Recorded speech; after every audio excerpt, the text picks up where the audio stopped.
한자 이야기, 낱말 이야기 140번째 시간입니다. 이번 시간은 유감이라는 말을 한번 살펴볼까요? 그저께 뭔가 뉴스를 보는데 정치인들이 유감이다라는 그런 말을 좀 하더라고요. 아, 유감입니다. 유감스럽다. 그래서 사실은 좀 죄송하다, 사과한다 그런 얘기를 해야 될 때 유감스럽다 이런 얘기를 하는 걸 듣고 제가 같이 한번 나눠야 되겠다 이런 생각을 했습니다. 네, 한번 살펴보겠습니다. 네, 이것은 누군가 정치인이 이렇게 나와서 뭔가 발표를 합니다. 어떤 사건에 있어서 참 좀 죄송하다는 그런 얘기를 해야 되는데 죄송하다 얘기를 안 하고 유감스럽다 이런 얘기를 하는 경우들을 우리가 자주 듣습니다. 정치인들은 사과를 잘 안 하죠. 한번 사과를 해놓으면 그 발목이 잡히는 모양이에요. 네, 어쨌든 그래서 유감이란 말을 한번 살펴보겠습니다. 글자 참 복잡습니다. 유감 이렇게 되겠습니다. 남길 유 또는 끼칠 유 이렇게 되고 한할 감이다, 섭섭하다는 그런 감이 되겠습니다.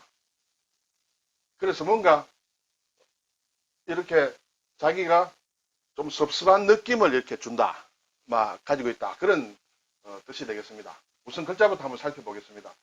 이 남긴다, 끼친다는 것은 뭔가 우리가 유산을 남긴다 할 때는 그런 유입니다. 유적이다, 유물이다 할 때도 다 남길 유 이렇게 되겠습니다. 이 글자는 어떻게 되느냐 하면 귀와 착받침으로 되어 있습니다. 귀하다는 그런 뜻이에요. 귀인이다 또는 귀하다 이렇게 할 때도 쓰죠. 자, 귀자를 자세히 한번 살펴보겠습니다. 이게 귀한 귀자인데 두 개로 나누어 보면 아래 조개패가 있죠. 그리고 위에는 이런 글자가 있습니다. 이거는 사실은 별도로 이렇게 단독으로 거의 쓰이지 않는 글자입니다.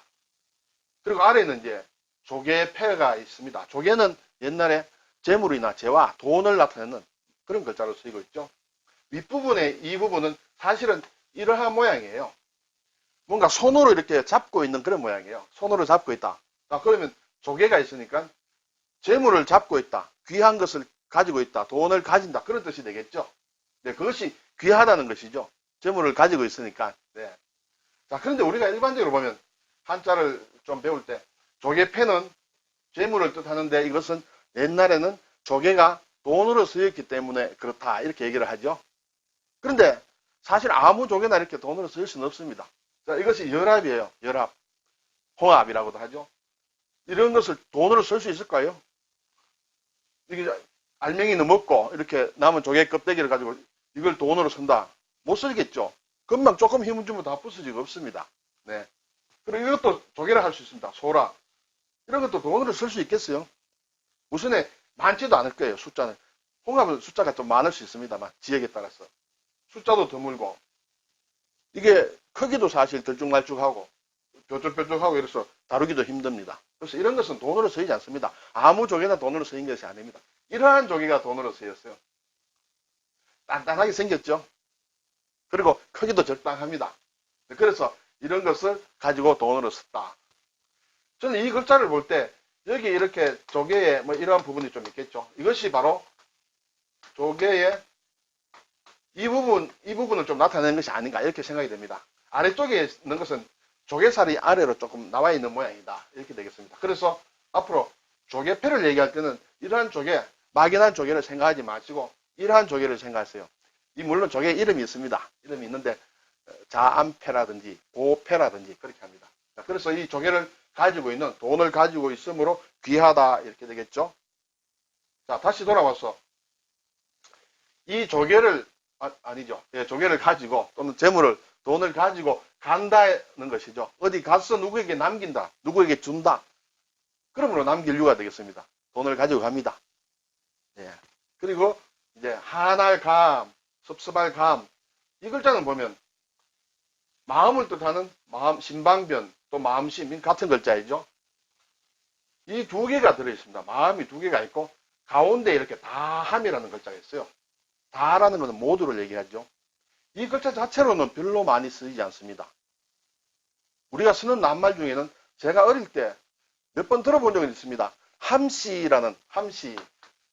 생각나시는 분이 계신지 모르겠습니다만 함씨라고 하는 것은 남을 높여서 그 사람의 조카를 얘기할 때 함씨라고 하는데 요즘은 글쎄요. 들어본 적이 없습니다. 저 어릴 때 몇 번 들은 기억이 있습니다. 자, 어쨌든 이것이 다함이라는 글자인데 왜 이것이 다함이라고 할까? 또 자세히 한번 살펴보겠습니다. 아주 복잡합니다. 오늘 이 글자가 나온 김에 이 창과와 관련된 글자를 몇 개를 좀 나누어서 머릿속에 한번 넣어두시면 어떨까 그런 생각이 듭니다. 이 글자는 상당히 많이 나오는 부수이거든요. 네. 자, 원래 이렇게 창의 모양이 이것은 아주 옛날 창은 아니겠죠. 상당히 좀 세련된 창입니다만 대략 이러한 모양의 창이었는데 이런 것이 이러한 글자의 모양으로 바뀌었어요. 바뀌어서 정리된 글자가 이 창과입니다. 네, 창을 뜻하는 과죠. 자, 이렇게 기본되는 창과가 있는데 이제 획이 몇 개씩 계속 붙습니다. 이 글자를 중심으로 해서 여기에 창과가 있는데 나를 붙입니다. 창에 특별히 나를 크게 붙입니다. 그것이 이런 글자예요. 이것은 무라고 합니다. 무. 무인데 지금 현재 쓰이는 것은 사실은 천간으로 많이 쓰입니다. 천간지지. 우리가 무온년, 무술년 그렇게 얘기할 때 이 글자를 무를 씁니다. 그래서 이 글자는 뭔가 도끼 날이 달린 것이다. 이렇게 생각을 하시면 되고요. 여기에 또 헷갈리기 쉬운 것은 여기에 한일자가 들어있는 것이 있거든요. 이것이 개술을 얘기합니다. 술입니다. 그래서 위와 아래를 연결해서 읽으면 무술이 됩니다. 이것은 천간이고 이것은 지지거든요. 그래서 60갑자를 얘기할 때 무술년이라고 할 때는 이 술이 됩니다. 이것은 개띠 사람들에게 쓰는 이제 그런 글자가 되겠습니다. 그래서 여기에는 무에 한일자가 합쳤다. 날카로운 날이 있는 도구를 가지고 뭔가 농사를 지을 때 이렇게 한 번에 이렇게 손으로 잡고 이렇게 자른다. 뭐 그런 뜻입니다만 실제로 그런 뜻은 잘 쓰이지 않습니다. 어쨌든 이 두 글자는 무술이다. 이렇게 보시면 되겠습니다. 이 창에 이렇게 한일자가 있는 것이다. 자, 그리고 또 하나는 이제 여기에 술이란 글자에 아래에 입구가 붙어 있는 것이 이 글자입니다. 이것이 앞에 나온 다함이라는 뜻이에요. 다. 자, 이것도 이 옛 글자에 입구자가 붙어 있죠. 이것은 창을 들고 소리를 지르면서 공격하는 것이죠. 싸울 때 와 하면서 나가는 그런 모양으로 볼 수 있습니다. 그래서 사실은 그런 뜻은 가지고 있습니다만 기본 뜻은 그렇지만 실제 쓸 때는 다함이라는 뜻으로 이렇게 쓴다. 이렇게 하시면 되겠어요. 자, 그러면 여기에 다함이라 했습니다. 공격할 때 소리를 지르면서 창을 들고 나간다. 그렇게 했습니다. 이것과 비슷한 글자가 여기에 다함에 앞에 입구를 붙이면 우리가 함성을 지른다. 고함을 친다 할 때 함자예요. 원래 이 글자 자체에 고함을 친다는 그런 뜻이 있는데 이것이 다라는 뜻으로 바뀌면서 앞에 입구를 다시 붙여서 고함을 큰 소리를 지르는 그런 글자를 나타내는 것이 이제 함이에요. 근데 여기에 다함에 마음심을 더 붙인 것이 느낀다는 뜻이에요. 고함을 치면서 뭔가 공격을 하고 일을 하면서 그때 느끼는 것이 마음에 뭔가 동요나 느낌이 오지 않겠습니까? 그것이 느낀다는 그런 뜻이에요. 그래서 느낄감 상당히 많이 쓰는 것입니다. 감사한다 할 때 쓰는 그런 글자예요. 자, 오늘 나온 글자는 유감의 감은 이 감사할 감에 다시 마음이 붙은 것이에요. 감사한 마음에 또 마음이 하나 더 붙어서 뭔가 섭섭하다, 한스럽다 그런 느낌을 그런 뜻을 가지는 글자가 됐습니다. 네. 여기에 감은 우리가 어떻게 볼 수 있냐면 유감이라는 그런 글자를 만들 때 쓰고 또 감회가 새롭다 할 때 그때도 이렇게 이런 글자를 쓰고 있습니다. 네. 자, 이제 낱말을 한번 잠깐 따져보겠습니다. 유감이라는 것은 마음에 남아있는 섭섭한 느낌이다. 이 감은 섭섭하다는 뜻이고 유는 남아있다는 그런 뜻이 되겠죠. 마음에 남아있는 섭섭한 느낌이다. 예를 들면 다른 사람도 아닌 내가 그런 생각을 가졌더니 정말 유감스럽다. 유감이다. 이렇게 우리가 많이 쓰고 있는 그런 말이 되겠죠. 같은 발음으로 한자가 다른 이슬유를 쓴 유감이라는 뜻이 있습니다. 이것은 느낌이 있다는 그런 뜻이에요. 일반적으로 우리가 뭔가 사람과의 그 관계에 있어서 어떤 마음을 나타낼 때는 유감일 때는 이런 말을 씁니다. 그리고 단지 일반적으로 어떤 느낌이 있다, 감정이 있다. 이 감은 뭐 꼭 나쁜 감이 아니라 그냥 느낌이 있다. 이때는 이슬유를 쓴 유감을 쓴다. 이렇게 보면 되겠습니다.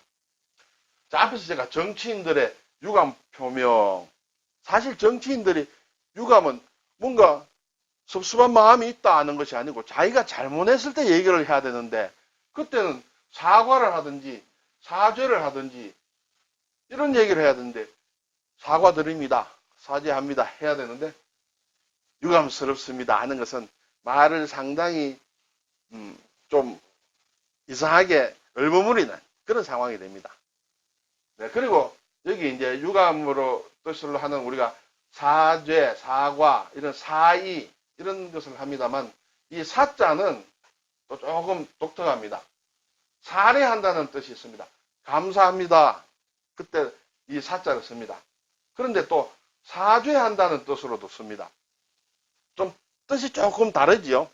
고맙다는 것과 그 다음에 죄송스럽다는 것을 같이 가지고 있는 말이 사이란 말이에요. 감사와 사과를 같이 가지고 있습니다. 그래서 예전에 어떤 정치인이 그런 얘기를 했어요. 사과한다고 얘기를 해야 되는데 사의를 표합니다. 이렇게 얘기를 한 적이 있었어요. 그때는 듣는 사람은 도대체 뭐 감사한다는 것이냐 사과한다는 것이냐 좀 애매하게 얘기한 적이 있었습니다. 정치인들은 좀 말을 좀 애매하게 합니다. 자, 살해할 사, 사죄한다는 뜻의 사도 사실 글자가 좀 복잡합니다. 살해한다든지 사죄한다든지 할 때는 말을 가지고 가죠. 주로 말을 가지고 가는데 뒤에는 쏜다라는 사격이다, 발사다 그럴 때 쓰는 것이 이렇게 쏠사입니다. 쏠사는 이제 몸신에 이렇게 손을 뜻하는 마디촌이 있습니다. 근데 사실은 원래는 몸신이 아니고 원래는 활궁자였어요. 활을 손으로 이렇게 쏘는 것을 얘기합니다. 그래서 발사한다는 뜻입니다. 이 모양이 이렇게 변해버렸어요. 그래서 말을 쏜다. 내가 말을 내뱉는다. 살해한다든지 사죄한다든지 그럴 때 쓰는 말이 되겠습니다. 이렇게 유감이나 사죄를 생각하다 보니까 예전에 일이 생각이 나네요. 여러분 중에도 생각나시는 분이 많이 있겠습니다만 여기 보니까 90년으로 되어 있네요. 90년에 우리 노 대통령이 일본을 방문해가 일왕과 이렇게 얘기를 할 때 통석의 염, 옛날 우리 일제시대에 그것을 죄송하다 하는 말을 통석이다, 통석의 염을 나타냈다 이렇게 되겠죠. 사죄를 하고 이렇게 하면 좋은데 왜 통석의 염이냐, 도대체 무슨 뜻이냐, 우리도 잘 알지 못하는 것인데 무슨 뜻이냐 해서 한때 화제가 되었습니다. 통은 이제 아프다 하는 뜻이에요. 아프다. 통증이 있다. 고통스럽다 할 때 쓰는 것이죠. 그리고 썩은 아낀다 하는 뜻이에요. 그래서 몹시 애쓰가고 아깝다. 이런 통석의 염이라는 얘기를 했죠. 이분은 이번에 퇴위를 하셨죠. 예, 이번에 얼마 전에 퇴위했습니다. 통석의 염, 사과, 사죄, 유감. 얼버무려 쓰는 데는 정치인들은 재주가 있는 것 같습니다. 네. 감사합니다.